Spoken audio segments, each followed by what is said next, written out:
So we were discussing different contingency leadership models, and that takes us to the situational leadership models. One of those are the path goal theory. Here we have focus on the situation and the leader's behaviors. All right, so leaders can readily adapt to different situations. I tell my leadership students, think of it as you have a toolbox and you go to fix something. And what's in the toolbox? This is a screw, I need to tighten it, I need a screwdriver. This is a board, it's too long, I need the saw. Right, so think of your leadership styles as a collection of techniques or tools. And I have to assess the situation, right? Am I tightening a screw or am I shortening a board? And after I assess the situation and those in it, right, then I need to select the proper tool and use it. So when somebody asks you in the future during an interview, what's your leadership style, your answer is, like many answers in management, it depends. And what does it depend on? It depends on who the leader is, that would be you, but it also depends on who you're leading, right? The followers, and it depends on the situation. So even if the leaders and the followers are the same, you think it might be the same kind of leadership style required. Not really true. Suppose it is I'm the leader and you're my followers, and we have a complex situation to discuss. It's a non-programmed decision, and I'm asking your input, and we have time, and we do some research, we meet back together, and I'm getting feedback from different parties, including you, and work it out. That's one style of leadership, right? Very participative. What do you think we should do? You guys can set your own goals and so forth, right? Versus we're all together again, and the fire alarm goes off, and you guys look at me like, we never had a fire drill, what do we do? And I said, all right, everybody follow me, I know where the fire exit is. Boom. Right? So there is no discussion, right? There is no debate, there is no asking your opinion, what do you think? It's just autocratic behavior, follow me now, right? And that's because it's an emergency, it's a time constraint, it's a safety issue, let's go. And you're okay with that. So that's an example where you'd have the exact same leader, the exact same followers, very different situations, call for very different leadership styles. If the fire alarm went off and you guys didn't know where the exit was, and you look at me and say, you look at me like, what do we do now? And I say, well, what do you think? Let me ask your opinion. Let's take a poll of the room and see how you feel about this. All right, you guys would go crazy. You'd not be happy at all, right? And nor should you be. So that's the point of it, right? You need to think about developing different leadership styles, and you need to think about practicing, assessing the followers, and assessing the situation, and then pulling out the proper tool. Having a toolbox is not enough. If that was enough, everybody would be a great mechanic. You just go down to Sears, buy some Craftsman tools, you're good to go, right? That's not the way it works. You actually have to know how to use them, and you actually have to know, even trickier, when to use them, right? I can figure out how to use a torque wrench I buy at Sears. Knowing when to use it, that's a trickier issue. So think about leadership that way, and how do you get better at it? It takes practice.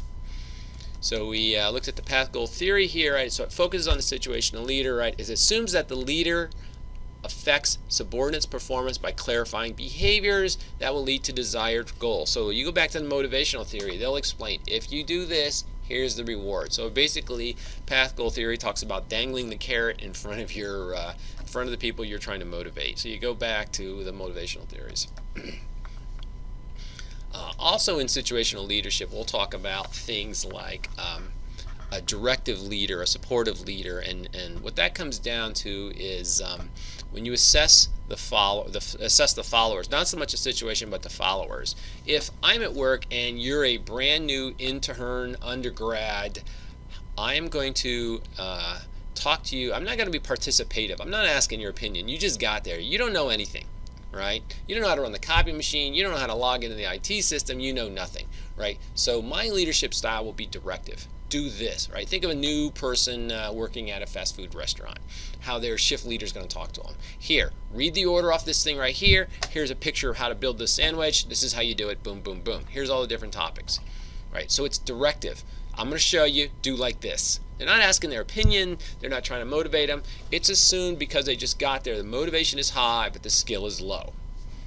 All right, so, and to tell you the truth, to ask them their opinion, I mean, they're trying to learn a lot of things very quickly. To have to be involved in that decision making is more than they can mentally handle usually. So they just want to be, just what do you want me to do, and I'll do it. And that lowers their stress. Okay, after they learn what to do, they get a little better. Then it's a little more supportive leadership helps. Hey, I see you're making those sandwiches. You're knocking them out good today, right? The lunch rush is on. Good job, right? So now I'm not telling you how to make the sandwiches because you already know that. Right? If you have any questions on specials, I'll ask that, but then I'm giving you support. Is there anything you need, right? And you're starting to work more and more on your own, and I'm letting you, right? I don't want to direct you all the time. At this point, if I gave you very explicit directions on how to do stuff rather than supportive, it would irritate you. Why? Because you already know how to do that. You say, God, that dude's micromanaging me. I really don't like it. Right? So this gets a little tricky in that if the leader pulls out the wrong tool at the wrong time, not only does it not work, but you can actually slow the worker down. Right? So then participative. So now you've been there a while and your skill levels is higher, but your motivation starts to wane. So I start to, because your attitude is, I got this. Right? You no longer have that new person desire to please. So I ask you your opinion on things. You've been there a while. So what do you think? What do you think of the new guys? Do you think he'll be able to do that job you were just doing? I want you to sit on some interviews, that kind of stuff. So you get to participate. You're not the boss, but you get to have suggestions to the boss. That's what we mean by that, right? And then achievement oriented, you have high will and you have high skill, and I say, hey, here's this issue, go take care of it, right? So if we were at a fast food restaurant, I might make you the shift leader, or I might make you the second in command. So when I'm talking to somebody, I got to talk to the regional manager or the store manager, whatever. You're in charge, right? And you can do that. And so I would no longer tell you how to solve a problem. I might tell you to, hey, there's a problem over there, please address it. Or you just see the problem and you work on it.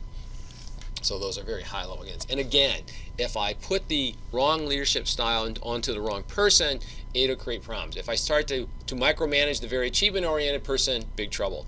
If I talk to the new hire with achievement-oriented behaviors, they'll be lost. They'll be totally ineffective. Matter of fact, they'll be upset with me because I wish that person would just tell me what to do. Right? So that is situational leadership in a nutshell. Is you got to pull out the right tool for the right job. That means you got to assess it. So some of the other situational factors affecting the choices is the locus of control. Do we have the ability to decide our own things? And for the subordinate, right? How much do they think in their own abilities? So locus of control and perceived abilities are somewhat similar. And then characteristic of the environment. So how much task structure is there? How fixed is this environment we work in? How much authority do I have over you? What's the work group? Those kind of things factor into it. But mostly situational leadership is based on your reading of the ability and the desire of the person doing it, right? So our book has a little flow chart how this all works together. So leaders get to pick these different 4 leadership styles.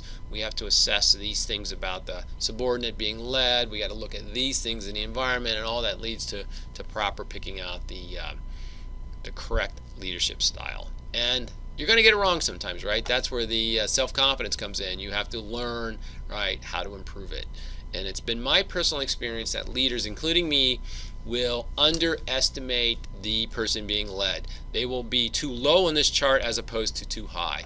If you go for the participative or the achievement-oriented leadership style too soon, the people will probably tell you, like, well, I appreciate the fact that you thought I knew this, but quite frankly, I don't. Just tell me what you want me to do.